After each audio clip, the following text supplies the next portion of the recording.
Bismillahirrahmanirrahim. Assalamualaikum warahmatullahi wabarakatuh. Alhamdulillahilladzi awdaha lana ma'alim ad-din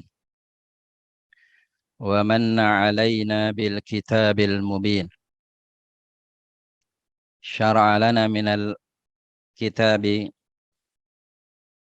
syara'a lana minal ahkami wa fassala bainal halali wal harami. Asyhadu an la ilaha illallah wahdahu la syarika lah wa asyhadu anna Muhammadan abduhu wa rasuluh. Allahumma salli wa sallim wa barik ala nabiyyina Muhammad wa ala alihi wa sahbihi ajma'in. Qala Allah Ta'ala fi kitabihil karim. A'udzu billahi minasy syaithanir rajim. Bismillahirrahmanirrahim. Ya ayyuhalladzina amanu taqullaha haqqa tuqatih wa la tamutunna illa wa antum muslimun. Wa qala ya ayyuhalladzina amanu taqullaha wa qulu qawlan sadida yuslih lakum a'malakum wa yaghfir lakum dhunubakum wa may yuti'illaha wa rasulahu faqad faza fawzan 'azima. Wa qala Rasulullah sallallahu alaihi wasallam li ayyahdiyallahu bika rajulan khairun laka minad dunya wa ma fiha, atau kama qala Rasulullah sallallahu alaihi wasallam. Jamaah yang dirahmati Allah, alhamdulillah kita bersyukur kepada Allah Subhanahu wa taala atas segala karunia, atas segala nikmat yang Allah telah berikan kepada kita semuanya. Dan alhamdulillah hari ini, subuh pada hari ini, Allah masih berikan waktu, Allah masih berikan umur. Mudah-mudahan apa yang kita lakukan pada hari ini, salat subuh berjamaah di Masjid Syuhada, mudah-mudahan langkah-langkah kita dari rumah ke masjid dan kita bersalat jamaah senantiasa diterima oleh Allah Subhanahu wa taala dan menghapuskan dosa-dosa kita. Mudah-mudahan juga mengangkat derajat kita di hadapan Allah Subhanahu wa taala. Kita tidak lupa untuk mendoakan saudara-saudara kita, orang tua kita, guru-guru kita, jamaah kita yang telah mendahului kita dipanggil oleh Allah Subhanahu wa taala. Mudah-mudahan senantiasa mendapatkan rahmat Allah, senantiasa mendapatkan ampunan Allah, dilapangkan kuburnya, dijadikan kuburnya raudhatan min riyadil jinan, taman di antara taman surga. Dan kita semuanya yang masih diberikan kesempatan oleh Allah ini, mudah-mudahan senantiasa ingat kematian. Dan kita akan menyusul yang telah mendahului kita. Mudah-mudahan kita semakin selektif dalam menggunakan kesempatan dan waktu, dan terus berusaha untuk menggunakan setiap detik menit kita untuk menggunakan bagian dari umur kita. Kita upayakan selalu di dalam kebaikan dengan mengharapkan keberkahan dari Allah Subhanahu wa taala. Jamaah yang dirahmati Allah, pada pagi hari yang bahagia ini, saya ingin mengingatkan kita semuanya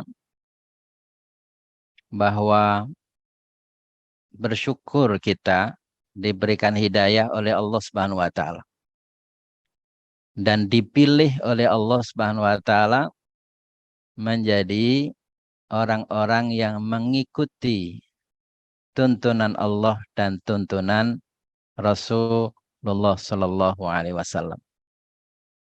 Betapapun kita harus menyadari kita banyak kekurangan,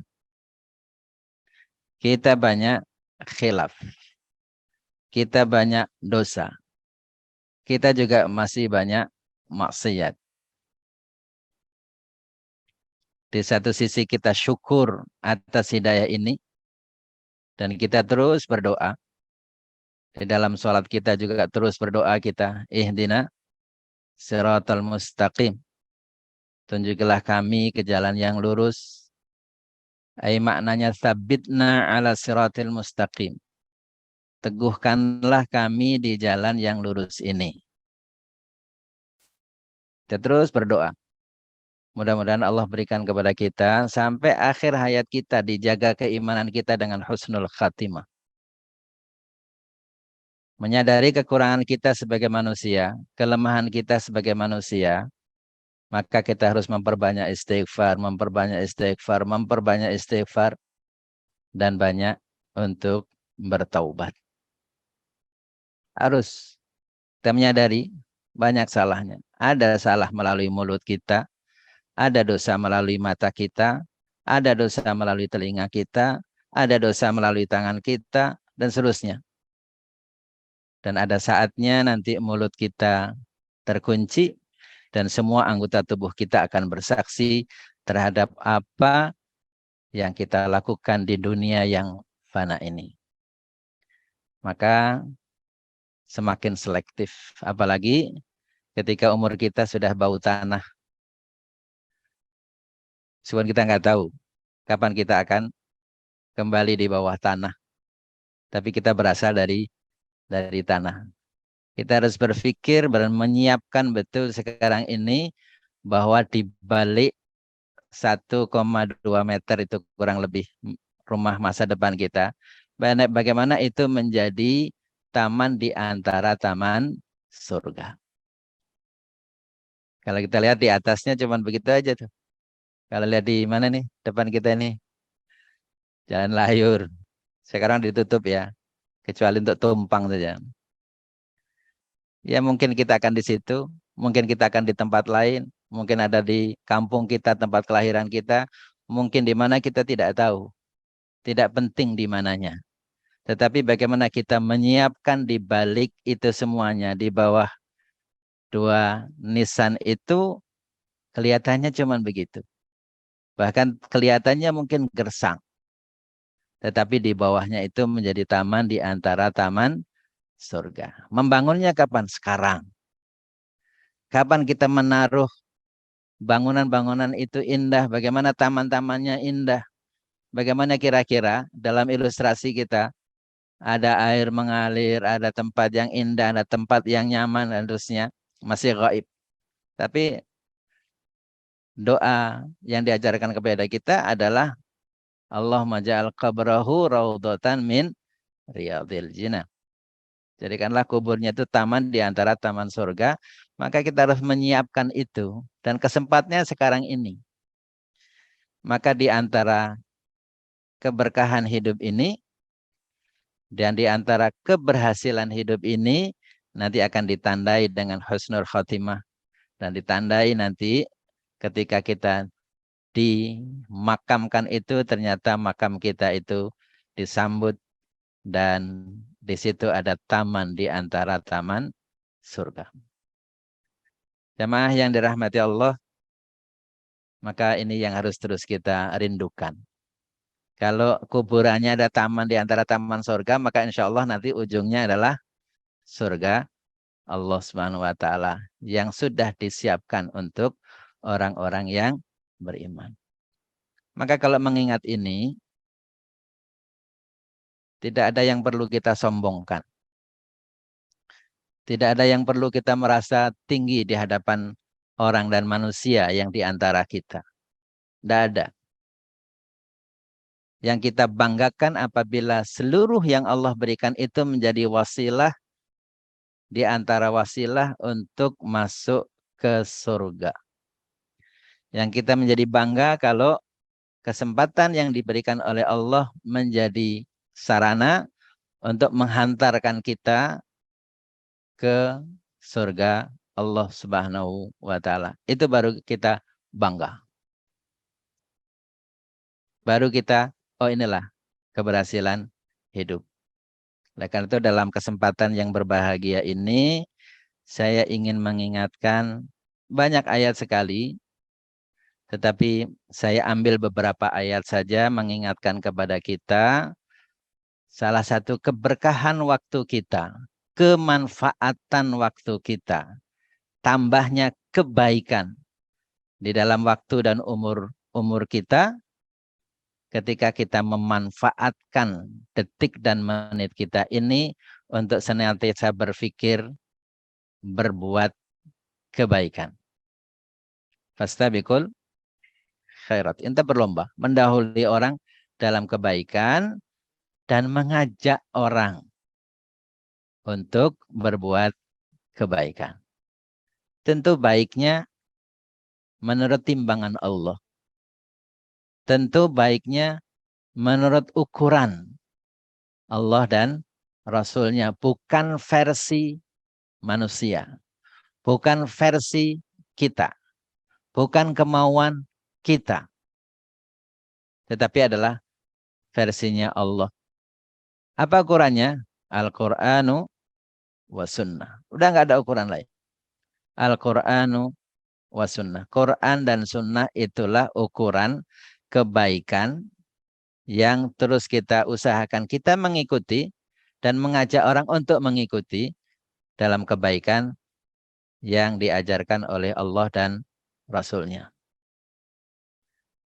Insya Allah kalau kita terus berusaha berpikir itu, berusaha untuk mengajak orang ke dalam kebaikan ini, apapun bentuknya dari kebaikan-kebaikan ini, maka insya Allah disitulah keberkahan umur kita akan terjadi dan disitulah keberkahan umur kita akan diberikan. Salah satu ayat yang difirmankan oleh Allah Subhanahu wa taala di dalam surat Ali Imran, ayat populer ini, Allah Subhanahu wa taala berfirman, "Wal takum minkum ummatun yad'una ilal khair wa ya'muruna bil ma'ruf wa yanhauna 'anil munkar wa ulaika humul muflihun." Hendaklah kalian menjadi umat yang mengajak kepada kebaikan dan memerintahkan kepada yang ma'ruf dan mencegah dari kemungkaran. Ditutupnya oleh Allah, wa ulaika humul muflihun. Mereka itulah orang-orang yang sukses. Mereka itulah orang-orang yang sukses. Ini salah satu ayat di antara sekian banyak ayat tentang dakwah. Hendaklah kalian menjadi ulama menjelaskan kepada kita di sini kewajiban. Kewajiban untuk menjadi umat, menjadi sekelompok orang, menjadi sosok yang senantiasa mengajak kepada khair. Senantiasa untuk beramar ma'ruf wa nahi mungkar. Hukumnya apa? Wajib. Dari mana kata wajibnya? Kata li, walitakun. Asalnya itu lamnya, lam amr namanya. Menunjukkan perintah. Maka setiap kita ini punya kewajiban. Ulama sepakat. Hukumnya dari ayat ini wajib. Tinggal apakah wajib kifayah, apakah wajib ain. Kalau wajib ain berarti setiap orang harus berdakwah. Kalau wajib kifayah berarti sudah dilakukan oleh sebagian orang, itu menggugurkan kewajiban yang yang lain. Tetapi ulama sudah sepakat bahwa dengan ayat ini wajib berdakwah. Ada perbedaan ulama dalam memahami itu. Kata minkum, apakah maknanya ba'diyah? Sebagian saja yang diwajibkan. Apakah maknanya tafsiriyah, hanya menjelaskan kalian semuanya harus menjadi kelompok ini dan menyeru. Ya. Ada ulama yang menyimpulkan kewajiban-kewajiban atas setiap orang ini kewajibannya tergantung kepada kemampuannya. Yang hukum-hukum agama, yang ajaran agama, yang detail-detail, maka tentu itu adalah kewajiban para ulama. Kewajiban orang-orang yang memiliki ilmu yang memadai.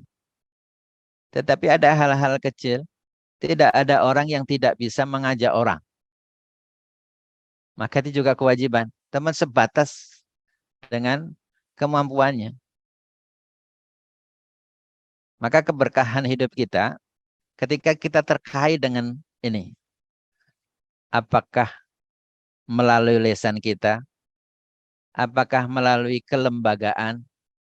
Masjid ini salah satu lembaga untuk mengajak orang kepada kebaikan. Maka dalam sisi manapun kita berada di masjid ini, maka pada bagian apapun, insya Allah itu adalah bagian dari memanfaatkan waktu untuk berdakwah. Ada yang menata mic, ada yang azan, ada yang menata komputer, ada yang menyiapkan dengan keahliannya. Insya Allah itu adalah bagian dari dakwah. Ada yang bersih-bersih, bagian dari dakwah. Ada yang mengatur keuangan, ada yang susah payah mencari uang, ada yang susah payah mengajak orang supaya bagaimana masjid itu makmur, bagaimana karpet itu diganti menjadi lebih bagus lagi, mengajak orang. Bagian dari dakwah. Ada yang berkhutbah, ada yang menjadi imam dan luar biasa, mengingatkan orang dengan ayat-ayatnya, memimpin orang untuk melaksanakan apa yang diajarkan oleh Allah Subhanahu wa taala, bagian dari dakwah. Maka ambillah di bagian mana kita melaksanakan kewajiban dakwah ini. Jangan sampai merasakan saya nggak punya kewajiban. Di bagian manapun. Ada orang yang susah untuk berkata-kata. Ada orang yang susah untuk menjelaskan sesuatu. Tetapi dia bisa berdakwah melalui hartanya. Kemudian kelembagaannya menjadi bagus. Kemudian perjalanan dakwahnya menjadi lancar. Di bagian itu beliau mengambil dakwah itu. Ada yang bagian-bagian yang lainnya sangat-sangat banyak. Dan tidaklah Allah menciptakan kita, melainkan Allah memberikan kelebihan di antara masing-masing kita. Meskipun juga di antara juga ada kelemahan-kelemahan di antara kita. Justru dengan kelebihan-kelebihan itulah terciptanya ta'awun. Bekerja sama untuk mewujudkan kebaikan yang diajarkan oleh Allah dan Rasul-Nya. Jadi di sini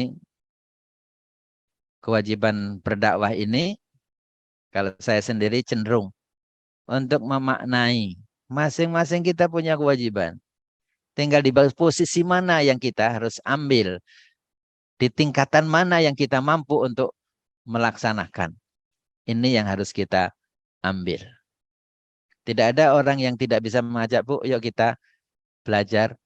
Pak, yuk mari kita sholat jamaah. Nggak perlu harus mempersiapkan ayat, mempersiapkan dalil. Nanti yang menjelaskan dalilnya biar ulama dan para ustadz dan kiai. Tetapi untuk mengajak, ayo kita berjamaah. Untuk kita ramaikan masjid, kita makmurkan masjid, semuanya orang bisa. Dan itu bagian dari dakwah, dan insya Allah itu adalah bagian dari bagaimana mengisi umur kesempatan waktu kita di dalam keberkahan. Wal takum minkum ummatun yad'una ilal khair wa ya'muruna bil ma'ruf wa yanhauna 'anil munkar. Bapak Ibu sekalian yang dirahmati Allah, kalau dilihat dari gramatikanya bahasa Arab, ada kata yad'un, ada ya'murun, ada yanhaun, semuanya itu pakai fi'il mudhari'. Fi'il mudhari' ini adalah yang sedang dilakukan dan akan dilakukan. Sering disimbolkan menunjukkan istimror, terus menerus. Maka biasanya diterjemahkan menjadi senantiasa, selalu. Ya. Jadi bukan di bagian umur kita saja, sedikit dari umur kita untuk berdakwah. Di mana saja kita berdakwah dan selalu berpikir bagaimana kita dalam kebaikan dan mengajak orang dalam kebaikan.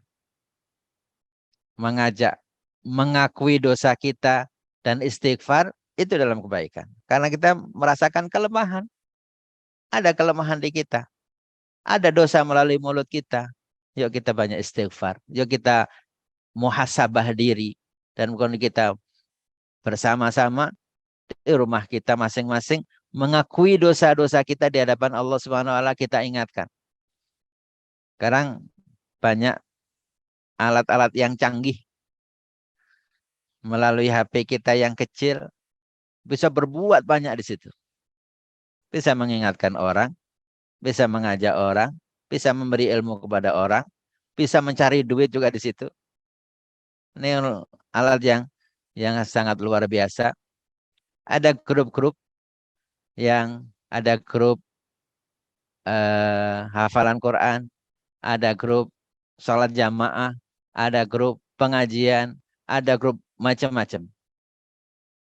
Maka manfaatlah teknologi ini juga untuk menjadi sarana menuju kepada keberkahan. HP kita, alat yang kita pegang selalu ini, bagaimana ini juga menjadi alat yang menghantarkan kita untuk masuk ke surga Allah Subhanahu wa taala. Di mana saja bisa kita bawa. Di kamar mandi kadang-kadang kalau di WC umum itu lama sekali ternyata di dalam kamar mandi nelpon. Ya. Orang kadang-kadang di masjid begini juga keluar sebentar nelpon. Di rumah kita, di tempat tidur kita ada HP. Hati-hati juga dengan anak-anak kita yang di mana saja memegang HP, apa isinya harus kita lihat. Cuman kita mengingatkan kepada kita masing-masing bagaimana memanfaatkan sarana itu untuk menjadi sarana menuju keberkahan di dalam hidup ini. Kembali kepada ayat ini, yad'una ilal khair, senantiasa. Ya'muruna bil ma'ruf, senantiasa memerintahkan. Wa yanhauna 'anil munkar, senantiasa untuk mencegah kemungkaran. Dan ini dipertegas dengan sabda Rasulullah, man ra'a minkum munkaron fal yughayyirhu biyadihi. Fa illam yastati fa bi lisani. Fa illam yastati fa bi qalbihi wa dzalika at'aful iman. Siapa saja melihat kemungkaran, berarti bagian dari keberkahan waktu dan kesempatan kita ketika kita mempelajari apa sih yang disebut dengan mungkar oleh Allah. Apa sih yang disebut dengan ma'ruf oleh Allah. Apa yang disebut dengan khair oleh Allah.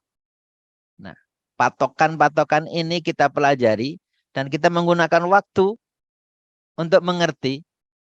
Itu adalah bagian dari keberkahan hidup kita. Kita sibuk untuk mencari itu. Kita buka ayat, kita lihat hadis, kita baca buku kita ini.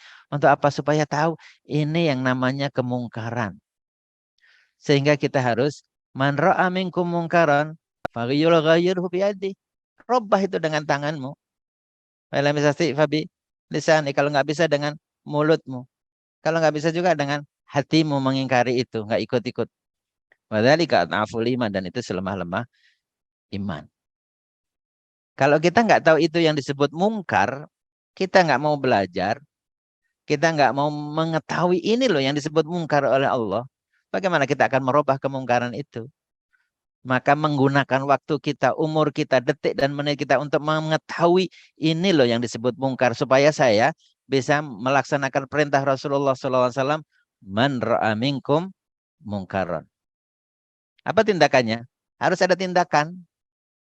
Fal yughayyirhu. Maka hendaklah dia merubah dengan tangannya. Ada tindakan. Ini manfaat. Kita melihat kemungkaran bukan hanya ngomongin tok. Ada orang yang hanya komentar di belakang. Tetapi tidak berbuat sesuatu. Harus ada berbuat sesuatu. Mungkin tidak mesti dengan kita langsung. Tetapi ada usaha kita.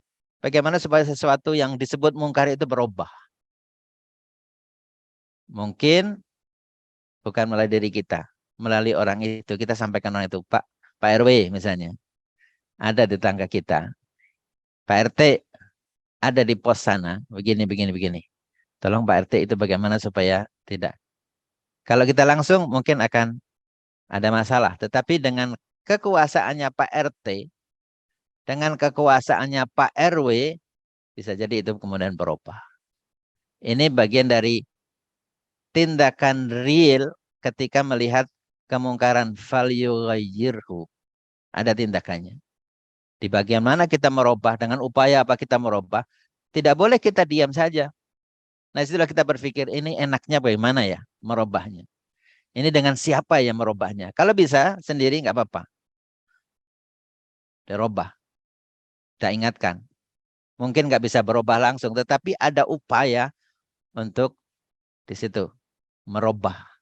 Maka upaya kita memanfaatkan waktu kita untuk mengajak, untuk meminta Pak RW, meminta Pak RT dan seterusnya, itulah bagian dari dakwah dan itulah bagian dari kemanfaatan detik dan menit kita, kemanfaatan umur kita untuk meraih keberkahan.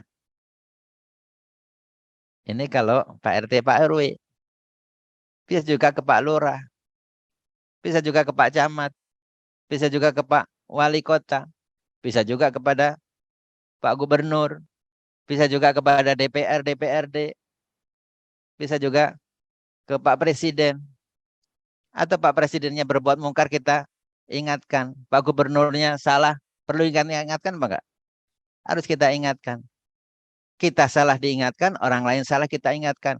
Mengingatkan itu adalah bagian dari dakwah dan mengisi keberkahan dan juga menyelamatkan orang yang kita ingatkan ini dari keburukan. Dan paling efektif, Bapak-Ibu sekalian, dakwah ini kalau didukung oleh kekuasaan. Itu akan sangat efektif sekali.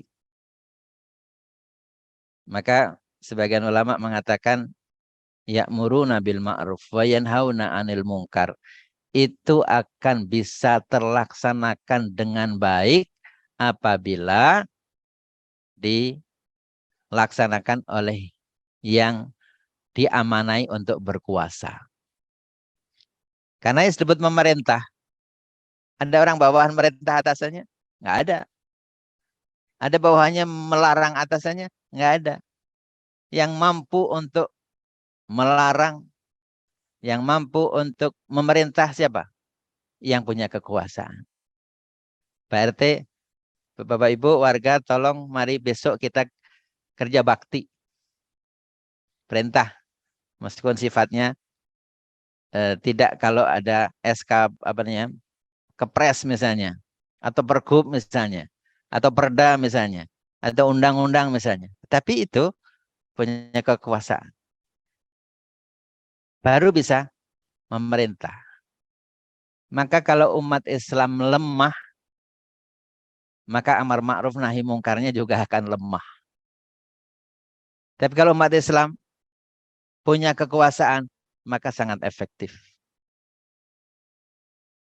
Dengan gubernur, SK ditandatangani, mengikat tuh. Kalau DKI seluruh warga DKI.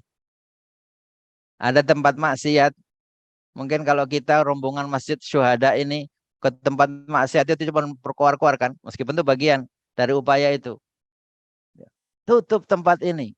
Ini merusak. Ini menghancurkan generasi muda dan seterusnya dan seterusnya. Habis itu pulang. Besok balik lagi.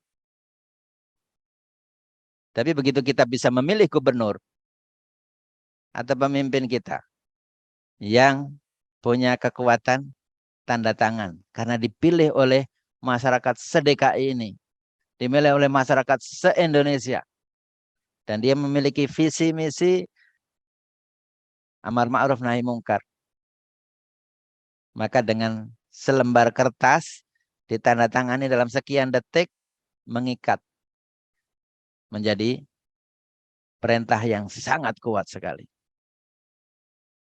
Sangat kuat sekali. Tempat-tempat maksiat itu akan mudah ditutup kalau pemimpinnya mengerti tentang kemaksiatan dan bertanggung jawab. Nanti saya akan dihisab oleh Allah Subhanahu wa taala tentang ini. Makanya harus ditutup. Tutup dia dengan SK. Maka memilih pemimpin juga, pemimpin yang punya perhatian kepada keimanan, punya perhatian kepada tuntunan Allah dan Rasul-Nya, punya keyakinan yang benar, punya akidah yang benar. Ini adalah hal yang sangat-sangat penting. Ya. Di dalam surat Fussilat diingatkan oleh Allah, "Waman ahsanu qawlan mimman da'a ilallah wa amila salihan wa qala innani minal muslimin." Dan siapakah yang lebih baik ucapannya dari orang yang menyeru kepada Allah, wa amila salihan, dan beramal soleh, wa qala, dan mengatakan innani minal muslimin. Harus ada jelas identitasnya. Sekarang lagi dikritisin, lagi diomongin politik identitas. Orang takut untuk menunjukkan identitas. Bahkan ada upaya KTP kita, identitasnya dihilangkan. Identitas agama. Ada upaya untuk itu. Alhamdulillah sekarang masih ada agama kan Pak ya? Di KTP kita. Kalau nggak ada itu susah Pak. Ya. Ini dengan KTP itu kemudian menjadi jelas. Ada sekarang upaya untuk mengaburkan itu. Sudah nggak usah perlu berbicara soal identitas. Kita harus berbicara identitas. Wa qala innani minal muslimin. Saya orang Islam. Dan dibuktikan. Saya sholat di masjid. Saya berjamaah di masjid. Saya melakukan ibadah haji. Saya melakukan ini dan seterusnya. Maka qul inna salati wa nusuki wa mahyaya wa mamati lillahi rabbil alamin. Ditunjukkan inilah salatku, inilah ibadahku, inilah kehidupan sebagai seorang muslim, dan inilah nanti kematian saya. Harus ditunjukkan. Kita nggak tahu kapan matinya, nggak tahu di mana matinya, tetapi cita-cita mati kita bagaimana, itu harus direncanakan. Saya ingin mati dalam keadaan kebaikan, direncanakan.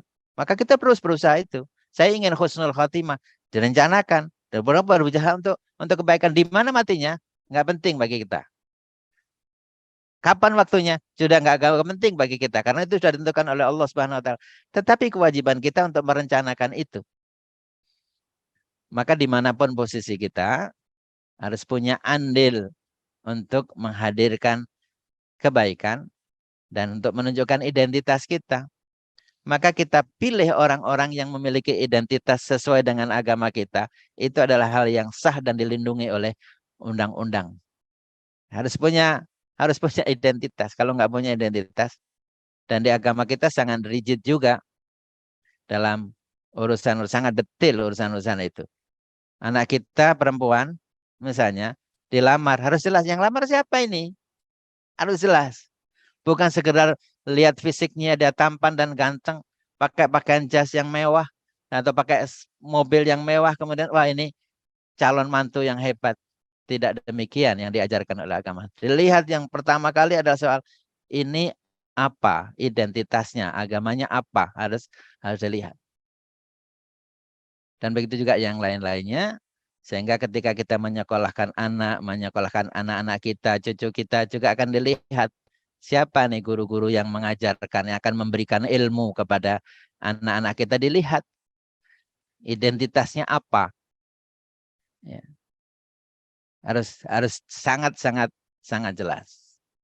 Maka tidak ada yang lebih baik dari orang yang menyeru, yang berkata, wa man ahsanu qawlan mimman da'a ilallah, yang mengajak kepada Allah. Wa amila sholihan, dan kemudian beramal soleh. Wa qala innani minal muslimin, saya ini adalah orang Islam. Maka Bapak sekalian, harus kita mengambil, karena ini Allah yang menyatakan nggak ada yang lebih baik. Ya. Nggak ada yang lebih baik. Siapa yang paling baik? Yang mengajak kepada Allah.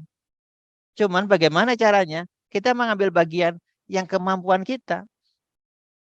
Yang bisa ceramah, monggo dengan ceramah. Yang bisa mengajarkan ayat, monggo dengan mengajarkan ayat.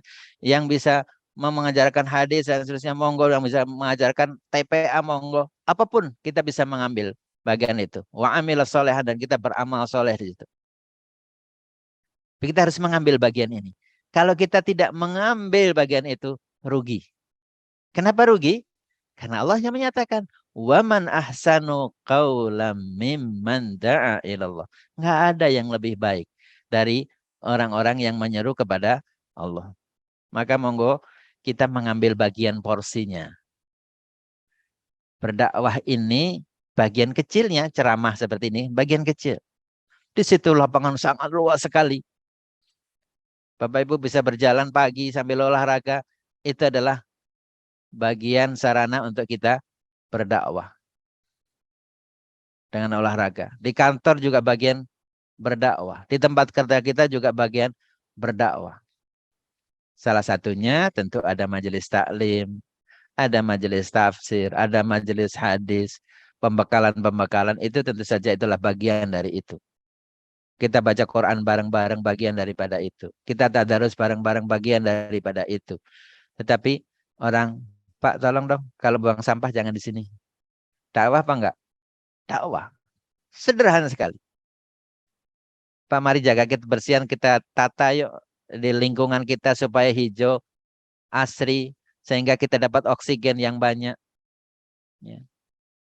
Bagian dari dakwah. Semua orang dari kita, tingkat DKI, semua warga DKI, itu bisa mengambil bagian dari dakwah dari sisi manapun kita bisa mengambil bagian itu. Dan insya Allah itu masuk dalam kategori waman ahsanu qawlan mimman da'a ilallah wa amila salihan wa qala innani minal muslimin. Apalagi kemudian ketika RT RW-nya mendukung itu, Pak Lurahnya mendukung itu, Pak Camatnya mendukung itu, wah itu sangat enak sekali untuk itu. Maka perlu kita punya perhatian juga kepemimpinan lingkungan kita, kepemimpinan wilayah kita, kepemimpinan negeri kita. Untuk apa? Bukan karena itu orang kampung saya, bukan karena itu adalah marga saya, bukan itu lingkup yang menjadi perhatian kita. Tetapi bagaimana dakwah ini menjadi didukung. Bagaimana yad'una ilal khair wa ya'muruna bil ma'ruf wa yanhauna 'anil munkar ini menjadi di backup sehingga kita semuanya menjadi orang-orang yang tergolong wa ulaika humul muflihun. Mereka itulah orang-orang yang sukses, yang beruntung. Ya. Itu saya kira Bapak sekalian sudah sampai waktunya. Mudah-mudahan kita bisa memanfaatkan detik dan menit kita, umur kita yang menjadi bagian Jadi detik kita, menit kita berkumpul menjadi jam, berkumpul menjadi hari, pekan, bulan, tahun, dan itulah umur kita. Dan itu terus berjalan. Waktu terus berputar, terbit tenggelam matahari, menandai bahwa jatah hidup kita semakin berkurang. Maka marilah kita semakin selektif. Mengambil waktu untuk mempersiapkan, mengetahui inilah kemungkaran. Dan saya harus bertindak untuk bagaimana merubah itu. Mengambil waktu untuk merubah, musyawarah, dan seterusnya. Setelah keberkahan hidup kita, termasuk nanti di 2024 kita berpikir bagaimana pemimpin negeri ini adalah pemimpin yang mendukung amar ma'ruf nahi mungkar. Kalau orang mengatakan, wah ini politik identitas, nggak apa-apa, itulah identitas. Nggak ada yang dilanggar. Orang memilih pemimpin yang yada'una al khair wa ya'muruna bil ma'ruf wa yanhauna 'anil munkar. Apa yang dilanggar dari undang-undang? Nggak ada. Siapa saja berhak untuk memilih. Inilah pemimpin-pemimpin yang saya beristihad ini yang layak untuk memimpin negeri kita. Dan mudah-mudahan Allah pilihkan dan Allah kirim negeri ini. Dan kita harus merindukan. Bapak Ibu harus berdoa betul. Berdoa betul. Bagaimana negeri ini dipimpin oleh orang-orang yang yad'una al khair wa ya'muruna bil ma'ruf wa yanhauna 'anil munkar. Mungkin di antara doa Bapak Ibu itulah yang dikabulkan oleh Allah. Berdoa di antara waktu-waktu kita yang berharga. Bahkan sebutkan, ya Allah, ini adalah waktu yang mustajab. Ini adalah tempat yang mustajab. Aku memohon kepada Engkau, ya Allah. Dan inilah yang kekuatan saya yang bisa saya lakukan, ya Allah. Memohon kepada Engkau, ya Allah. Pilihlah pemimpin negeri ini. Pemimpin yang mendukung, membackup, ya, melaksanakan yad'una al khair wa ya'muruna bil ma'ruf wa yanhauna 'anil munkar. Di antara sekian jamaah, di antara sekian warga yang muslim, di antara waktu-waktu yang ada, bisa sepertiga akhir malam, bisa juga waktu hujan, bisa juga waktu asar, bisa juga waktu Jumat. Di waktu apa kita selalu perhatian, ini waktu yang mustajab. Kita berdoa untuk kebaikan diri kita, kebaikan anak cucu kita, kebaikan keluarga kita, kebaikan negeri kita, jangan dilupakan. Selalu untuk memohon itu. Dan insya Allah adalah bagian dari keberkahan. Di antara doa siapa yang dikabulkan, kita serahkan kepada Allah. Dan ketika kita mau berdoa itu, kita punya perhatian. Kita care berarti dengan kondisi negeri kita. Care. Ini sedih nih saya melihat kondisi begini. Barang-barang mahal. Ya. Ulama banyak di penjara. Sedih misalnya. Madrasah-madrasah tidak menjadi baik, pesantren-pesantren kurang mendapatkan perhatian. Sedih ini. Negeri yang mayoritas umat Islam tapi kondisinya begini. Mohon kepada Allah. Jadi perhatian, mohon kepada Allah. Allah yang punya kuasa. Allah yang maha segalanya. Allah ala kulli syai'in qadir. Mohon betul. Dan insya Allah adalah pasti dikabulkan. Di antara doa-doa Bapak Ibu yang tulus berdoa, punya perhatian. Insya Allah. Sebagai penutup, Rasulullah ketika perang Badar, bagaimana doa beliau kan? Perang Badar. Doa beliau Masya Allah. Sampai sorban beliau jatuh. Abu Bakar yang di sebelahnya, kafa ya Rasulullah, kafa ya Rasulullah. Cukup ya Rasulullah, cukup Rasulullah. Ini menunjukkan panjanglah doanya, tetapi situasinya seperti itu. Rasulullah yang punya kemampuan bukan kita. Yang punya Allah. Ketika melemparkan panah, melepaskan anak panahnya itu, wa ma ramaita id ramaita walakinallaha rama. Ketika kamu melemparkan itu, bukan kamu yang melemparkan, Allah yang melepaskan sehingga kena sasaran. Ini begitu dilemparkan, sat gitu. Kemana nih akan kena sasaran? Allah tuh yang sebelum sat kena pada orang itu. Ikhtiarnya ada.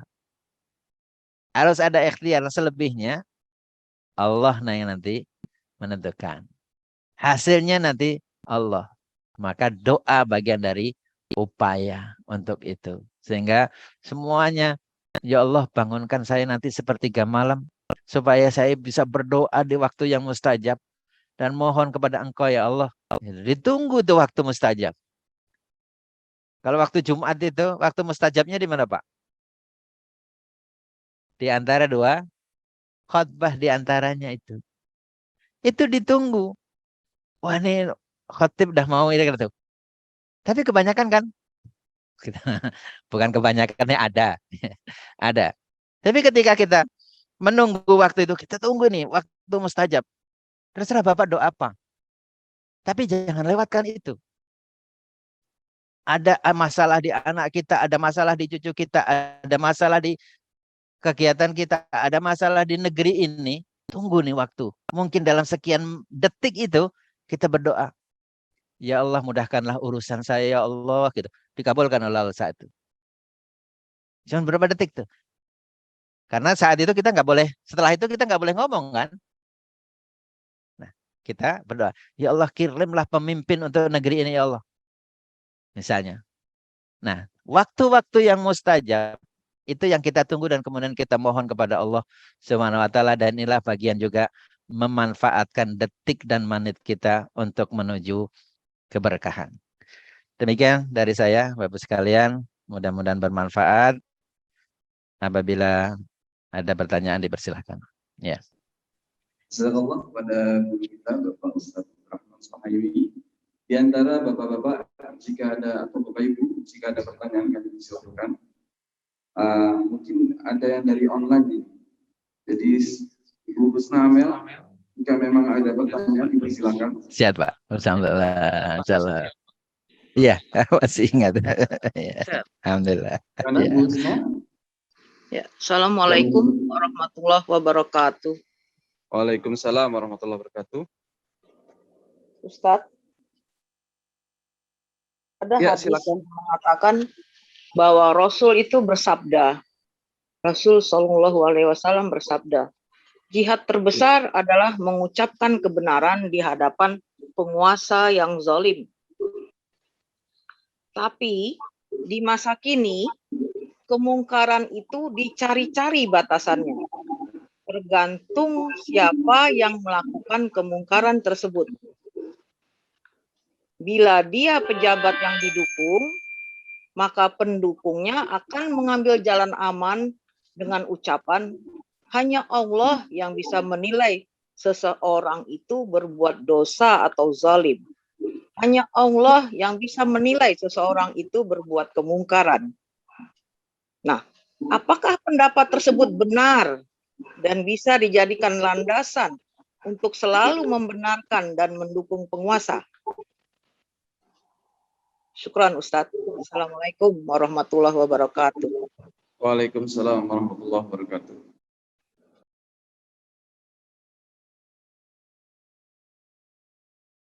Bahwa yang menilai hati kita Allah, maka itu benar.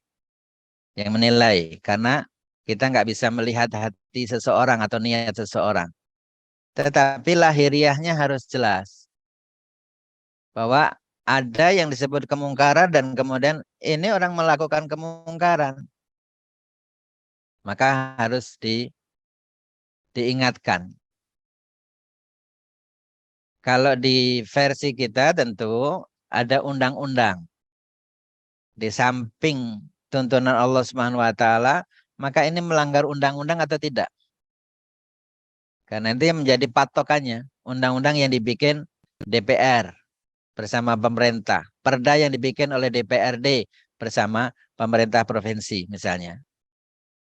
Ini menjadi patokan-patokan melanggar itu atau tidak. Maka memilih orang-orang yang membikin undang-undang itu menjadi keniscayaan. Memilih yang mendukung kepada kebenaran itu. Kalau enggak, yang muncul adalah undang-undang. Itu bagian dari amar ma'ruf nahi mungkar Ibu Husna. Bagian dari upaya jangka panjang untuk agar pemimpin kita itu patokannya di situ. Bisa dibayangkan Pak, kalau undang-undang ini, undang-undang yang lahir misalnya, undang-undang LGBT. dibolehkan laki-laki menikah dengan laki-laki. Mungkar nggak menurut kita? Mungkar. Perempuan dibolehkan menikah dengan perempuan. Mungkar. Tetapi ketika kita memilih anggota-anggota DPR, itu nggak kita pikirkan. Kemudian muncullah undang-undang seperti itu misalnya. Nah ini juga diingatkan kepada kita. Maka ya harus ada patokannya. Harus ada patokannya yang disebut kemungkaran itu apa? Pakai kita patokannya di sini. Tetapi bagaimana kemudian dituangkan itu dalam undang-undang. Memperjuangkan nilai-nilai ajaran agama ini sesuai dengan undang-undang. Tidak ada masalah. Harus kita perjuangkan justru. Melalui anggota-anggota dewan kita. Patokannya sangat jelas. Sangat jelas.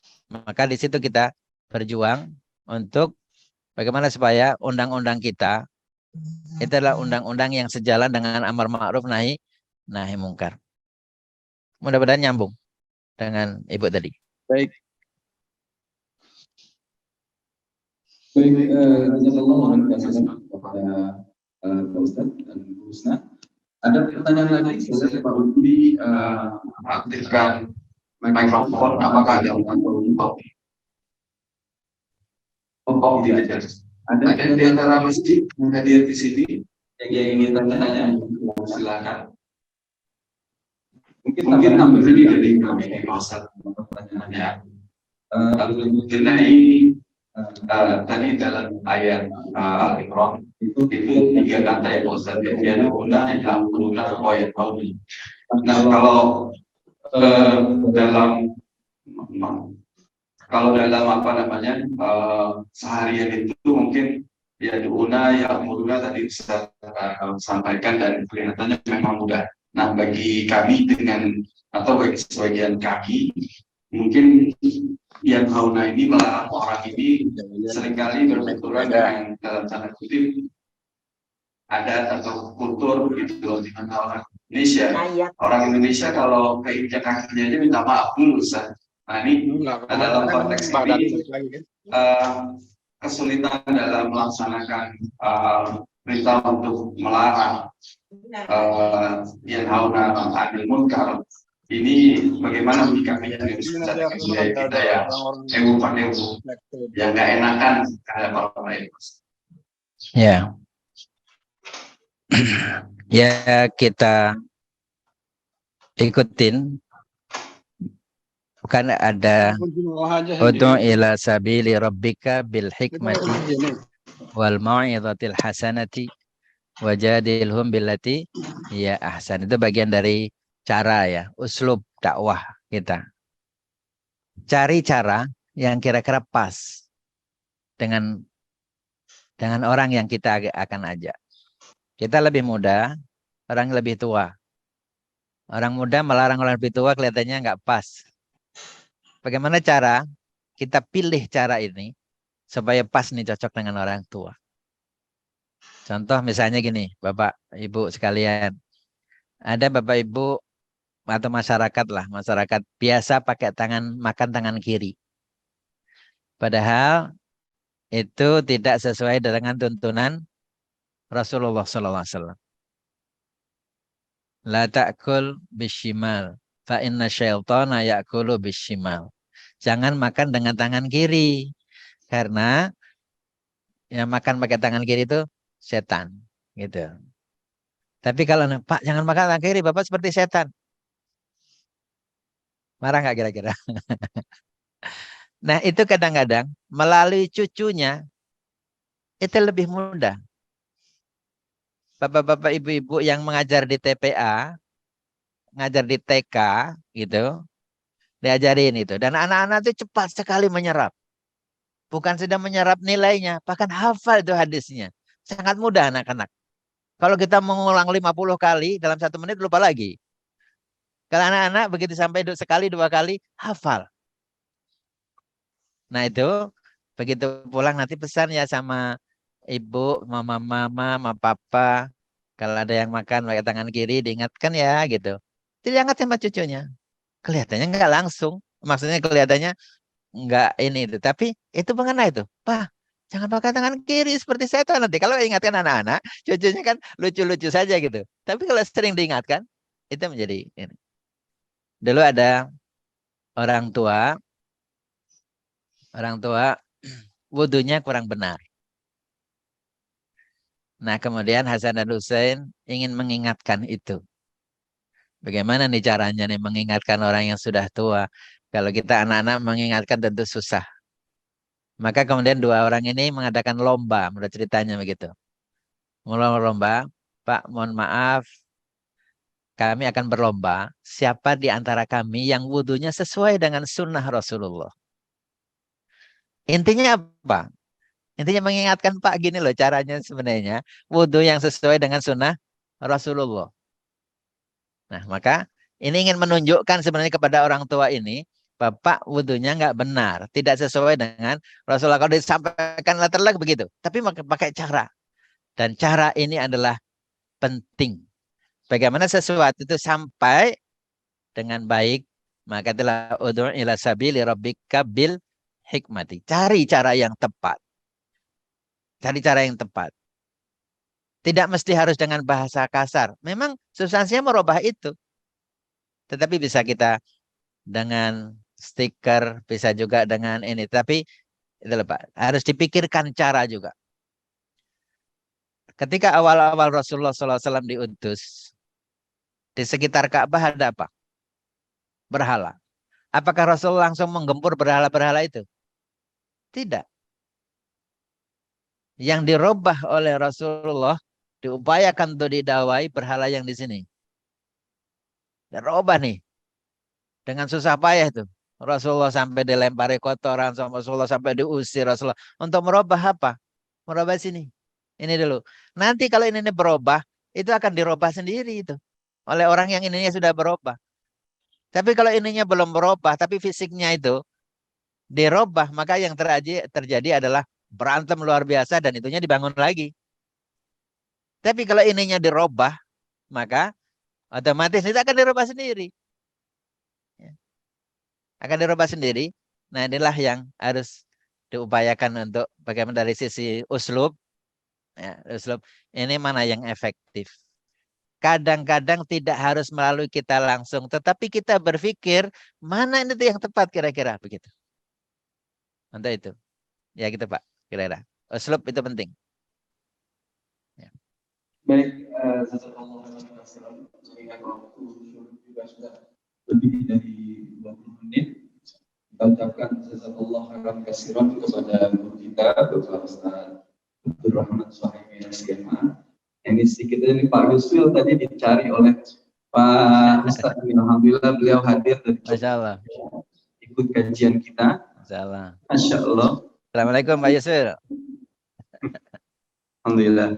Ya sekali lagi kita doakan kepada kita Pak Ustaz Abdul Suhaimi yang juga alhamdulillah merupakan salah satu wakil kita di DPRD. Semoga beliau bisa sampaikan amanah suara rakyat sehingga bisa memperjuangkan nilai-nilai Quran dan Sunnah dalam aktivitas beliau, sehingga kota kita ini atau negeri kita ini Allah memberikan ridhonya. Demikian. Assalamualaikum